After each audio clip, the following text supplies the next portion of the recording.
What's happening, everybody? This is your boy Erskmac, the mad scientist, and Vievo. This is the Orange Phoenix Show, anime breakdown, solo leveling, Ninja Kamui. Now, I know last week, we talked about Ishura, and myself and Vievo made a unanimous decision about Ishura, and we decided that it was low tier. So, hold on, that's a little unfair. We just say mid. It's pretty mid right now. Yeah. So it didn't grab our attention as much as solo leveling did, and I think with Ishura, it took way too long to get to the main plot. It's like several episodes of introductions of characters. Like, can you please get us to the plot so we can sink our teeth into this thing? And I wouldn't even say that we're even at the main plot yet. That episode 6 was like, yep, we're not there. We're still not there yet. So still not there yet. So Ishura has been put on the back burner until further notice. However, we got another one. We got something that replaced it, and it replaced it very well. Because myself and Vievo have watched Ninja Kamui, which premiered on Adult Swim at midnight on Saturday, and it's also on HBO Max, because HBO Max has Adult Swim and all their properties and stuff like that. But this is not on Crunchyroll. This is not on Funimation, even though Funimation is going away in April. This is TV and HBO Max. But first, we got to get into solo leveling, episode 6, man. Vievo, no, I want to hear your thoughts. I told you I want to hear your thoughts first. What do you think? Woo. So where do I begin? So okay, looking at this episode 6, in my mind, looking at everything that transpired, I'm thinking they're gonna cut this damn episode off, and I would not get this satisfaction. And I was looking for it too. I was like, they're going to cut this off. They're going to cut this off. They did not cut it off. And in everything that I wanted to happen with that particular party happened, but happened times 2. Like, it was nothing. It happened like so quickly. And honestly, the person that got it the worst, honestly, is Wang Dong-soo. Like, I mean, he was left begging for his life. That's what I wanted to see. Like, because they came in there.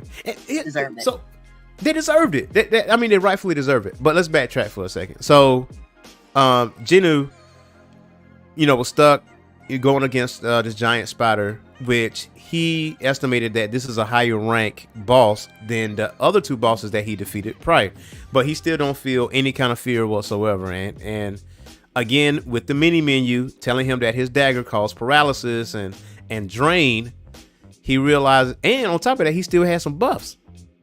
He had full recovery buff, like it just popped up on him. But that's a cheat, by the way. That's a cheat. Well, thank God for that. Yeah, because he would have got murked easily. He defeated the spider pretty easily. And, got his awards for that. And then that's when Wang Dong-soo and his crew showed up. And like, oh, well, that must have been a low tier boss. So I'm like, you already guesstimated that this boss is high tier. Like, how you just completely dismiss the fact that these 2 low ranking guys just defeated a boss that you didn't really want to deal with?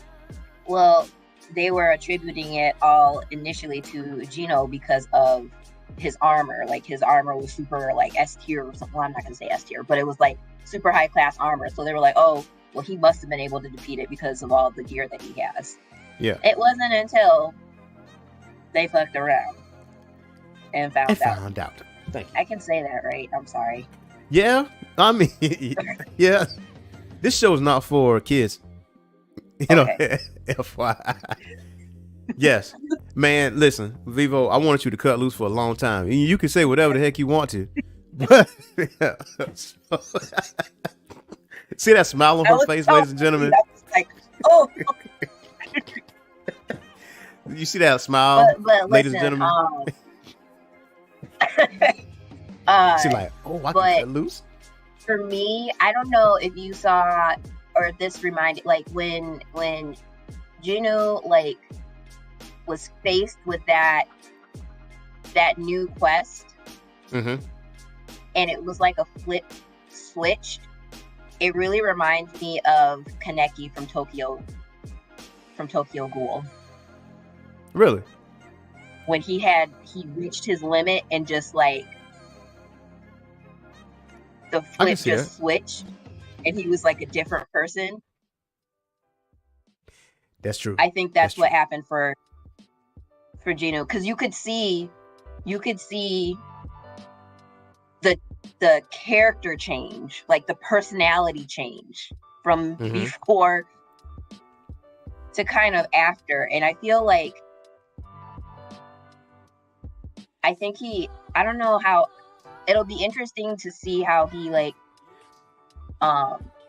is dealing with it mentally. I think he's gonna start compartmentalizing because he made that observation, like the game wants me alive, like the system needs me, so I'm gonna use the system. And so, and I know people like who have read the webtoon probably know, and I haven't read that far ahead, but just even seeing like the artwork of how he, you know, carries himself or how he's portrayed in later chapters compared to what he is now, he has this ruthlessness about him. So it's going to be interesting to kind of watch how his character morphs through these different situations that the system is going to throw at him. Because I feel like this last, I mean, you remember, you know, when he initially started getting like the quest, and if he didn't complete it, he would have a penalty, and then he ended up having to run for 4 hours from a giant sandworm. That was extreme. But this, it went from 0 to 1,000, and the system was like, yeah, just kill your entire party. Or your heart will stop. See, the way I interpret it, right? And I think how I interpreted that rule is that, listen, either you're going to kill them or they're going to kill you. That's what they mean by heart. That's how I interpret it when I say your heart will stop. I didn't think the game was going to, or the menu was going to just give them a heart attack and just kill them right there. But it gave them the number. It gave them 6. Like 1, 2, 3, 4, 5, 6. And luckily for his now partner, he wasn't number 7. You know, I mean, when I saw, if Gino had made the wrong decision, he would have been number 7. Yeah, he would definitely be the number 7. I like, bro, don't turn on this dude, man. After he done saved your life. I mean, because once you saw what he did, and now that also peeled back another layer in solo leveling, because now there's people that fake their rank, like they hide their abilities. So now there's another layer being peeled back. It's almost like every new episode is a little layer getting peeled back a little bit. Like did you pick up on that? Like the fake rank part? The false rankers, yeah. Which is interesting. Is an interesting concept, because that like, you know, indicates that there are people out there that have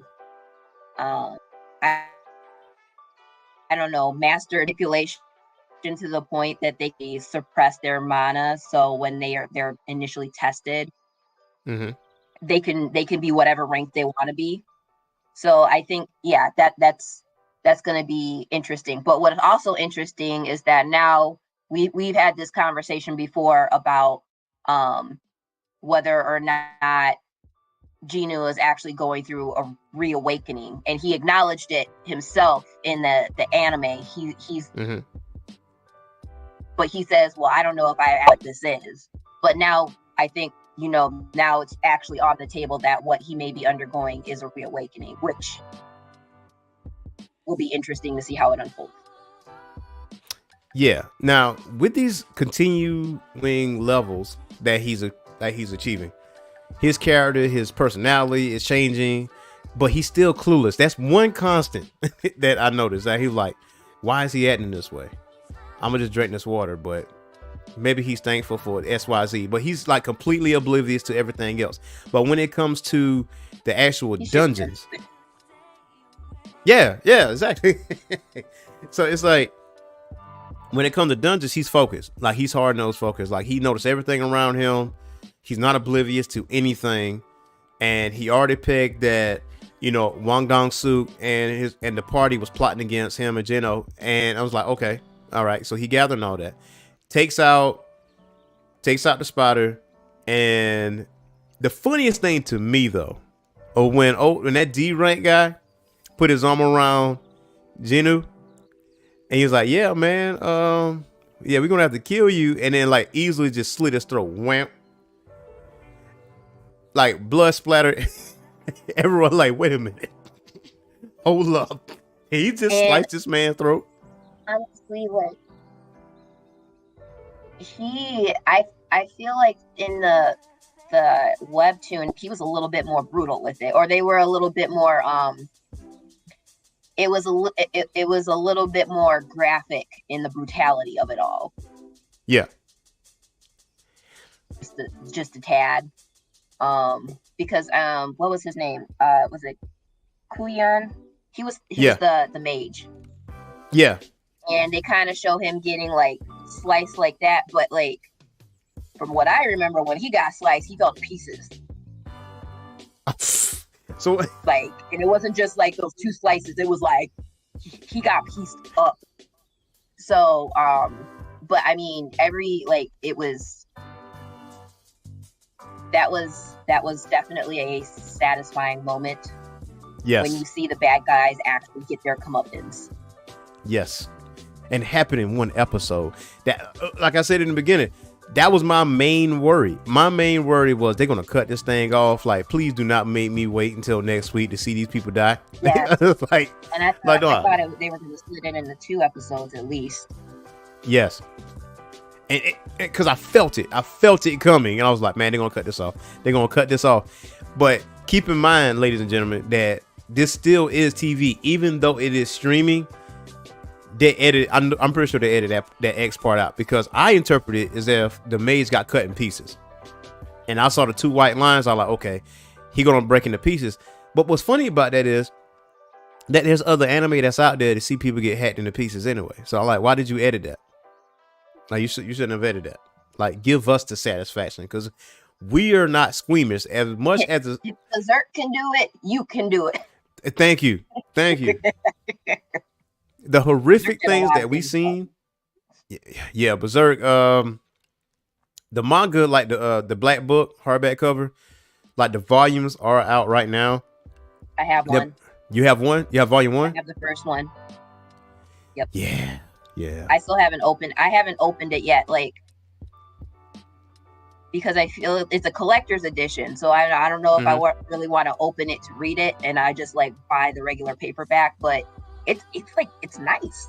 It's nice. So now, if you're anything like me, what you should do is get you another volume 1 and read it. You can open up and read it, but leave the other one unopened. Okay, that's a good idea. Yeah, that's what you should do. So, I mean, there's our other books, other Berserk books. Now, also, if you haven't heard of Berserk, if you're sleeping under a rock, go watch it. Go watch it. Well, read it. Yeah, read it. Definitely read it. But it's not for the faint of heart.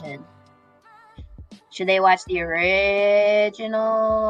Because I've heard that the remake was. I was told not to watch the reboot. You talking about the 3 movies? You're not talking about 3 movies that's on was on Netflix, are you? One.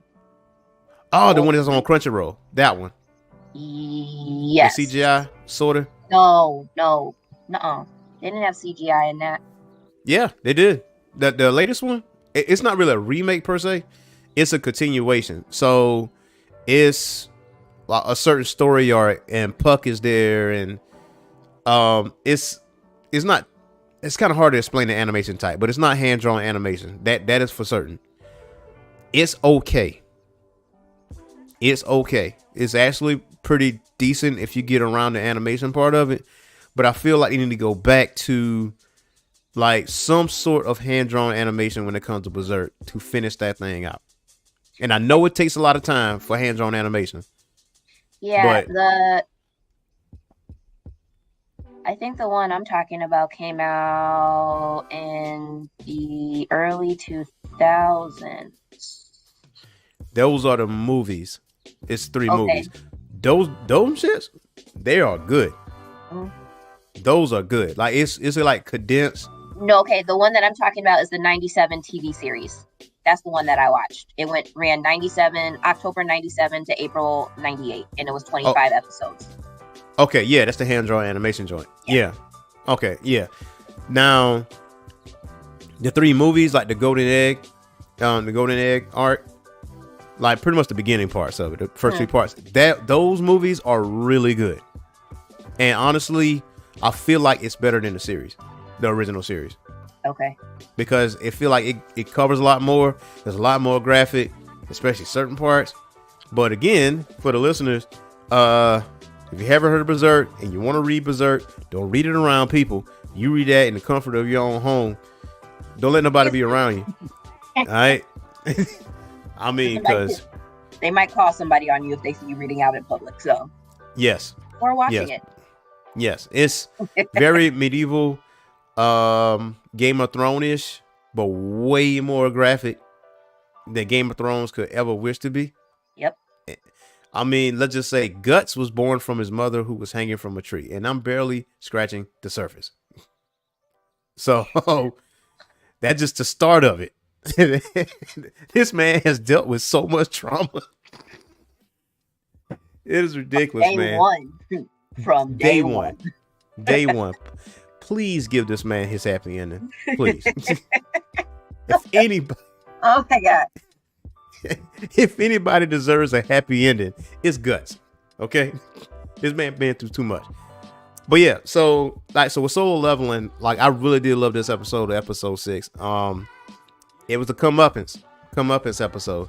Now, the mysterious part of it is the individual that showed up at the end of the episode, and it got a lot of people talking like, who is this person? And you know, is this like a new challenge or what's going on? So we kind of found out that it's not really a spoiler. So remember when Dong-Soo mentioned his older brother? I have an older brother. That back that you saw. His little brother. Yeah. I think it's his little brother. His little brother. He made it. He did. He made it. And he went over to the States to make it bigger. To make it bigger. So his name is Dong-Soo. And Dong-Soo is originally a Korean S-ranked hunter. And he is just much of a sociopath as his brother. But that's all I know. And that's all we're going to tell you. Because I'm pretty sure Vievo has read a little ahead. You know, I don't know where you stopped at, Vievo. Probably right about there. But I'm going to, of course, read ahead some more. So there's that. Yeah. I knew it. But yeah, that's what we got. So now we have to wait till next week for episode 7. But if you had to rate go ahead. I was gonna say that I'm actually really happy that they do not do like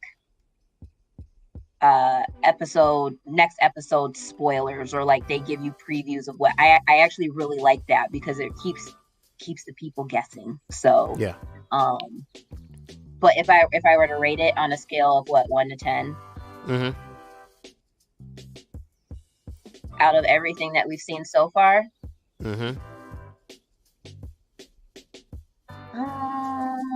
I would probably give it an 8.5 or a 9.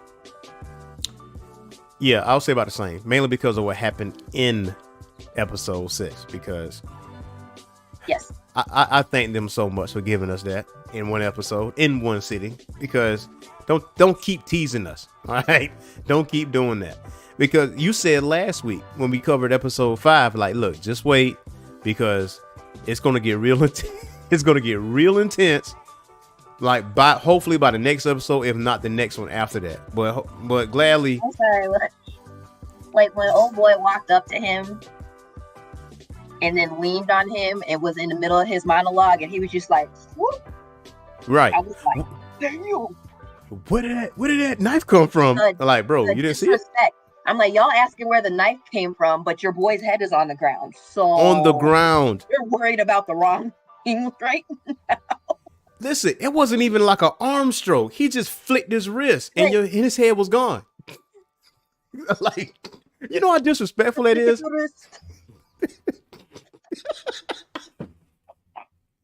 He look like, come on, man. Like, and then he was extra ruthless. He could have just killed them. Yes. Why did he stab them and then activate the damage modifiers, the bleed out? I was like, oh, you're big mad. Like they turned around and be like, and then all of a sudden they're bleeding out of all of their orifices. Oh, and then they just die.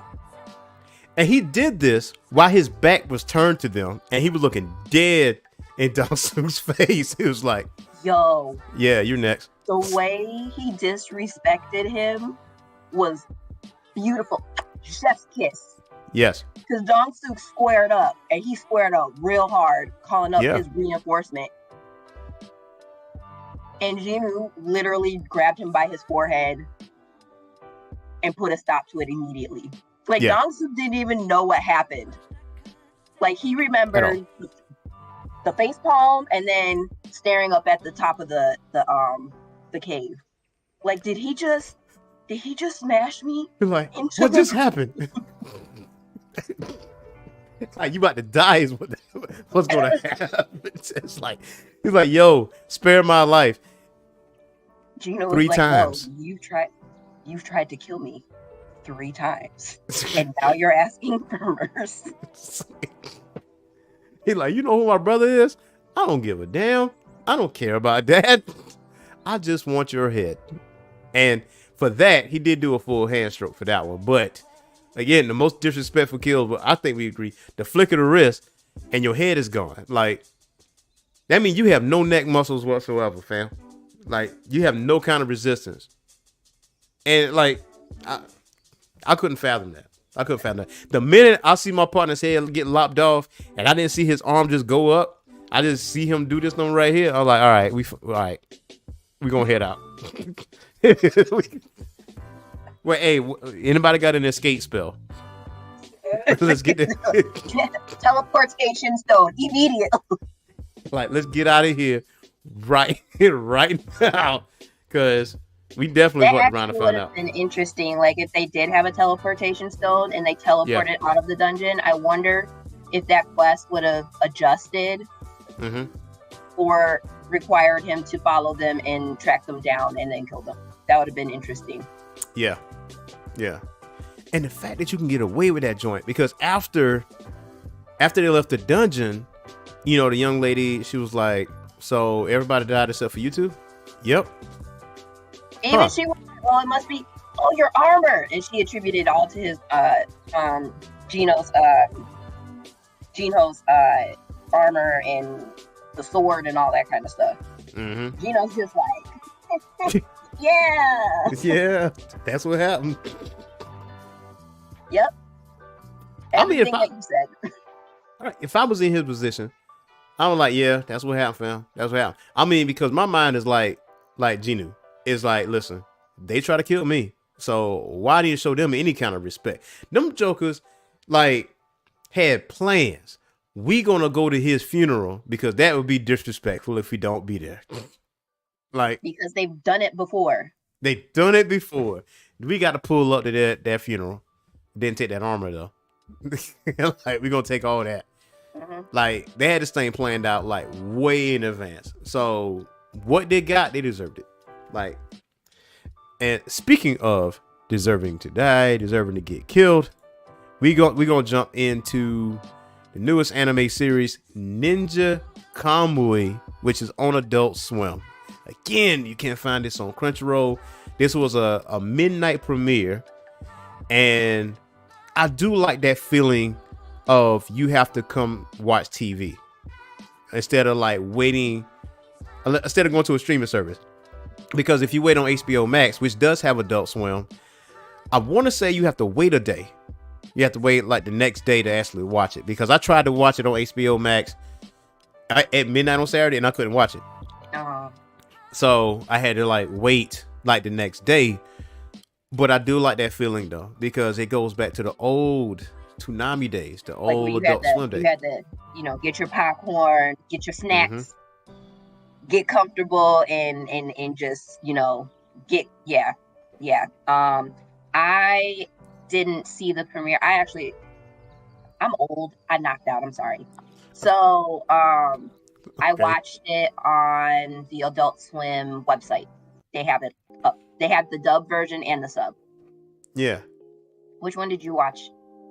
I watched the Adult Swim, the TV. I actually recorded it. That's what I did. I actually recorded it. Or dubbed? Oh, it was dubbed.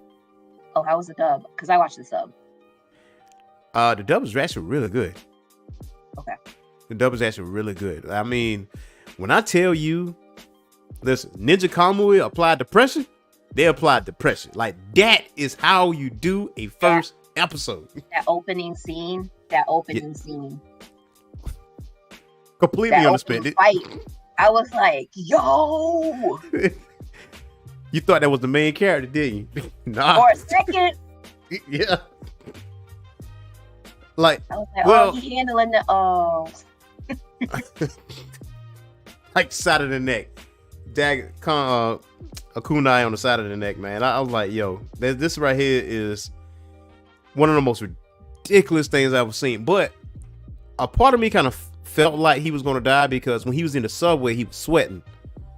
And it's like, okay, he's being chased. But to see him put in that work, though, and he caught those needles with his teeth, I was like, all right, he's going to get it in. And then when I saw that, I was like, I am completely invested. Yes. Yeah. Caught you within the first, 3 minutes? Like, watching it. And I was like, okay. But I like how it grabbed you and made you think this was the main character, only for this person to die in the next 30 seconds. In the worst way. Get popped in the neck, and that was it. And got stabbed multiple times. And multiple lacerations. And to back up, Sung-Hoo Park is one of the directors and producers of Ninja Kamui, and I googled it to see if there was like any webtoon or comic, and this is not. This is anime only, from what I understand. And Sung-Hoo Park is the director of Ninja Kamui, and is known for his work on God of High School, which is on Crunchyroll, and and Jujutsu Kaisen 0. So this man out here is putting in some work. And also Takeshi Okazaki is the character designer, and he is known for his work on Afro Samurai, Batman Ninja, and Star Wars Visions. That's on Disney Plus. So this thing is going to be goated. The voice actor. Oh, okay. Kenjiro Suda is Joe Logan. That's Joe Higan, Japanese voice actor, and he actually voiced Kishibe in Chainsaw Man. Yeah. Joe Higan is the main character of this story. And if you had compared to anything, it's like John Wick but with ninjas. They got a lot of. They have Tatsumaru, Tachibana, Apothecary Diaries, Yuichi Nakamura, who voices Satoru Gojo in Jujutsu Kaisen. They got some good voice actors. Yeah, some really good voice actors. Like with Sung-Hoo Park, like just hearing that name, I was like, oh man, I've seen that name before. And then I did some research on it. But Joe Higan is a ninja that left his clan, so technically he can start a family with his wife Mari and their son. And it starts off cool because you see them getting along, you see them like playing music, they got a farm, and they're basically just an average family. Yeah. Yeah. And seen them going to the store. But the one thing I will say though, before they got into the action, is when Mari was watching TV, she saw, multiple victims, and she was telling Joe like, "Hey, should we be worried about this shit?" Joe's like, "Nah, it's all good. You should have been worried about it, fam. He should have been worried about it." In the line of work too. Yes, she was, and they did not show her fight. That is my only complaint. She took some out though. Yes, like seeing dead bodies like on the floor, I'm like, okay, she definitely put in some work. But I would like to see her put in work before ultimately getting caught up. Mm-hmm. But it is Adult Swim. It is on TV, so that high level of drama, I don't know if they was going to actually show that. But I can fully understand why they kind of give you the imagery on what transpired. Especially with the head ninja in charge, stabbing her in the neck in front of her. That part, I was like, oh my god. He got his too. I was like, yes. Yeah, he did. It was come up this weekend. That's what this was. Yep. That's what this was. 2024. Man, everybody come and get some. Now, we learned that Joe Higan is he was badly injured. Here's what kind of got me though. They checked his pulse, dead, right? And then he's in the morgue, and he just wakes up out the morgue. Like, is that like a special ninja technique he had? Probably. I mean, yeah. Yes. Okay. I can see that. When he woke up, they nursed him back to health, and then you meet two supporting cast members, and that's Mike Morris, which is the FBI agent, and his partner Emma, Samanda. And of course, Mike Morris. Now, this is also cool, man, to see a black character in this anime, and he looks very, very smart. Like, he can figure some things out. Like, he automatically figured it out. He was like, listen, this person. Yeah. Yeah. He knows who did this, and he's not going to tell us. So, Emma, you keep watch on him. She's like, whoa, like me. like, all right, I guess. And then, like, it goes from 0 to 100 that fast. Emma was like, what is happening? She's like, what is happening? This is your first date. and then she's like, oh, I'm gonna see if I can go help. And he's like, nah, Heffa, sit this one out. Yeah. In mid fight, as he's killing, he's like, oh, by the way, judo chop in your neck. Like, go to sleep real quick. What was crazy though is like he's just sitting there on the roof in his wheelchair, and he gets so angry, but then he takes a needle, whatever, out of his wrist and then stabs himself, and all of a sudden he can move. Like, he didn't just get stabbed through the chest. Thank you. By a katana. Like, I don't think that was actually a katana. It's actually a different type of weapon, and I cannot remember the name of it, but yeah, it was definitely a shorter blade. Yeah, but still, he got stabbed through the straight through, through and through. And I was like, he just bounced back. Like, yeah, it didn't stab me in the heart. I'm cool. It's whatever. Definitely drugs. I mean, like, bro, like, you didn't. What happened to all these open wounds you had? Like, these 2 holes that was in the front of your neck from a needle. Like, did you just mysteriously, like, recover from all that? Was like a special ninja technique? At this point, though, after seeing all these action, we didn't care about the sense of it. So we don't like, all right, he's cool. Let him kill. And I think. Wait. When Morris like was trying to call Emma and she wasn't picking up, and then he rounds the corner and he just sees a sea of dead bodies, and he's like, "What the hell?" Yep. Yeah, that's. He's just like, "What is this?" Like, what is happening right now? This is less than 24 hours of him meeting this man. And mind you, so in the first 3 minutes when we are introduced to that one character they were pursuing and they end up killing, he took some out. So they had time to pick up their dead and vacate the premises, because the only body they found was old boy that they killed. Yeah. Well, Joe killed everybody here, and they didn't have enough time to clean up. So yeah, they're just bodies all over this hospital. We trying to clean these bodies up and stay alive at the same time, basically. Because this man is man possessed. And I think one of the coolest parts of the Ashes scene is when he stabbed the elevator button.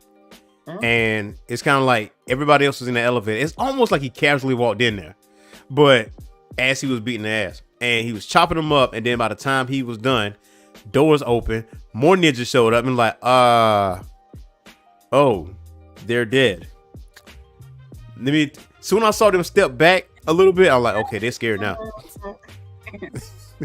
Like, this probably wasn't the move right now. Does my health insurance cover that?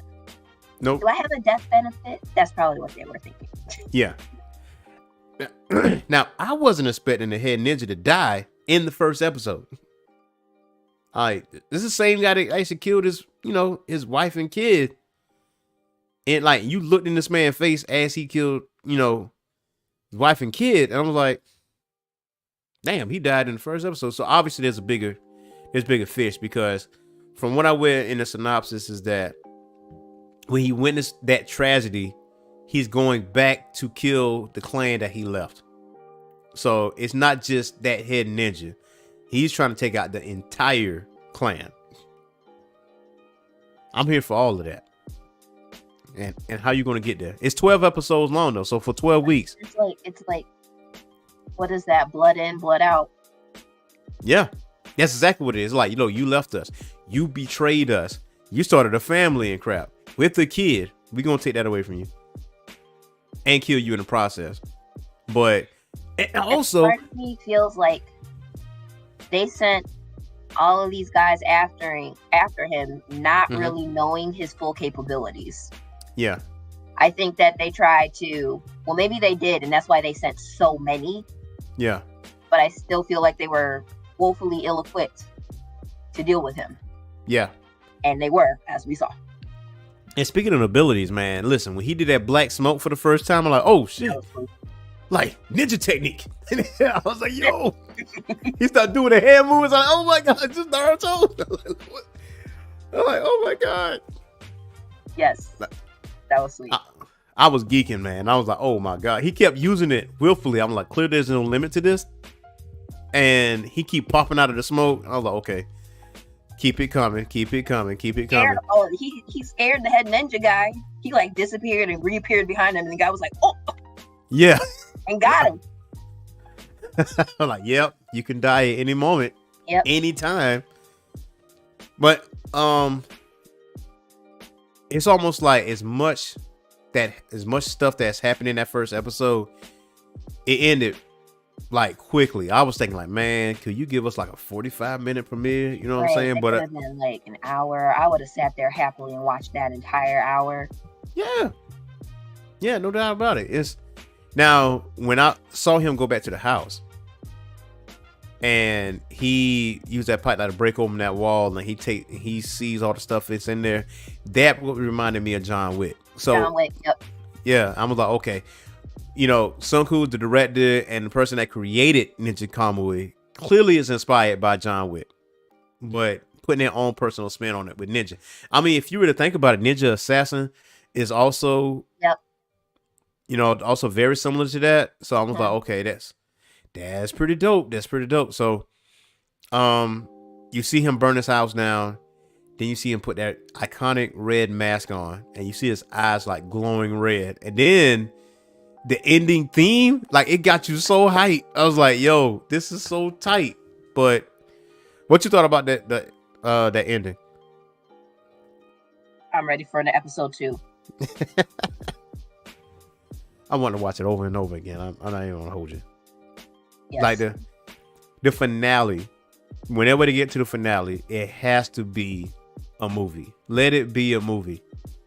Give us a special for to show, how this thing truly ends. Because if you got Sung-Hoo Park and you have that director and character designer behind all that, Akazaki, like, you already know this thing gonna be goated. Yep. And I can't wait for episode 2. Same. I would give that episode definitely. That might be a 9.5 for me. Yeah. Yep. I would say the same. And it would have been a 10 if they would let Mari fight, show her abilities. Yeah, so I give it a 9. I feel like they trained their son a little bit too. Say it again. I feel like they also trained their son a little bit too. I think so. I mean, there was part where Joe was holding him, and then he did this move, and he like disappeared and reappeared. Mm-hmm. Like he had rewrited it. I was like, that was awful nimble of him to be able to do. Yeah. And they were all wearing disguises, so I'm sure. Yeah, that's the other thing. Like they went through great lengths to get away from the clan. Like they changed their appearance altogether. They live on a farm away from the city. Like no one's around. It's just field and farm. That's it. And I want to know for me, how did they get found? I'm like, how did they get found? That's my point. I'm like, how did it get found? I was like, matter of fact, how you got found twice?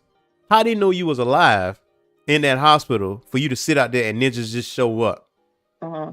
You know what I mean? So that leads me to believe that like there's like an inside man that is like giving out information and stuff like that, because there's no way they're going to respond that quickly. Right. As far as what's going on. So, but hopefully we'll find out like in later episodes, because the way he got found was way too quick. Mm-hmm. Especially in the farm. Like, who goes out there? And you got cameras everywhere. Yeah. But Joe Higan was actually pretty cool. He actually woke up out of his sleep like, somebody's here. So, you're like, look, you stay right here. I'll be right back. And then, he started doing some work. But we'll see. Only time will tell, man. But Ishura, take notes. This is how you do a first episode and keep us going. Yes, please take notes, because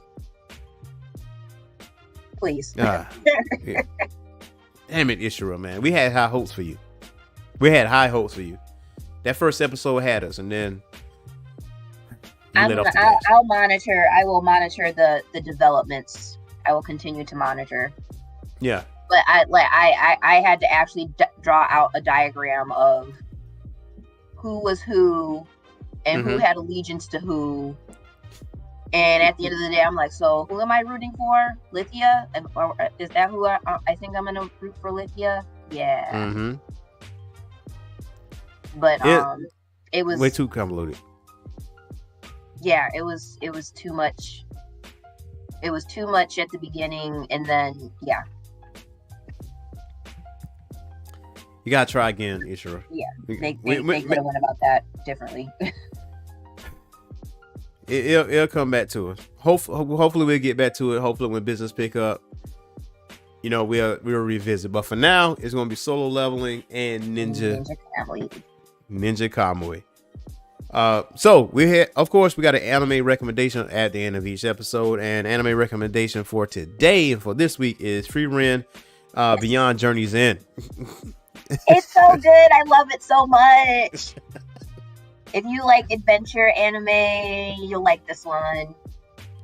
And it has a lot. It has good character development. And this it's on its first season or second season right now? I think it's the first season. I want to say it'll probably be about 20. What is it? It's usually 23 or 26 episodes, right? Yeah, it's right. Right now it's on 22. Okay. Ooh, Yeah, that means currently. 3 episodes to watch to get caught up. Mm-hmm. So Frieren Beyond Journey's End is anime recommendation for the week. And we will be back next Monday with Ninja Kamui and Solo Leveling. But tomorrow will be Pro Wrestling Talk at 7 p.m. Eastern Time. All the happenings of pro wrestling news, because there is a lot to cover. And on Thursday, myself and Boogie Blends will be talking about all things geekdom, all the geekdom news, because Deadpool 3 trailer came out yesterday. And it was bananas.